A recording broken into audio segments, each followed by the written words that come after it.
நான் வந்து சாப்பிட போகிறேன் ஒரு கடைக்கு. இது கொஞ்சம் வேகமாக வச்சுட்டேன் அதோட இது ஸ்பீட்டு. ஸோ இது என்னோடய வீட்டுலேருந்து கிளம்பிகிட்டு இருக்கேன். ஸோ ரோட்டுக்கு போக போகிறேன். ரோட்டுக்கு வந்துட்டேன். ஸோ போயிட்டுருக்கேன். இப்போ நேராக அங்கே சிரமன் போயிட்டு சினிமா போக்கிட்டே ஒரு இடம் இருக்கும், அங்கே போயிட்டு வளைஞ்சிட்டு அந்த இடம் வரணும். அப்புறம் ரோட்டில் போனால் பார்த்து போங்க. ஏன்னா சில பேர் ஓட்டுறது வந்து சரியில்லை ரோட்டில். ஸோ இந்தியாவில் உள்ள அந்த கொல்கத்தா பிரச்சனை, மலேசியாவில் அந்த தமிழ்நாட்டு பொண்ணு அந்த விஜயலட்சுமி அவங்க விழுந்தது, அதெல்லாம் யோசிச்சுட்டு தான் இருந்தேன். ஆக்சுவலி என்ன தான் நடக்க போகுதுன்னு தெரில. ரொம்ப மனசு கஷ்டமாக இருந்துச்சு அந்த பையனை பார்த்தா, அந்த மகனை பார்த்தா.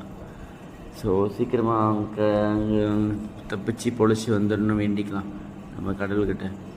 ஸோ இது இது வந்து சிரம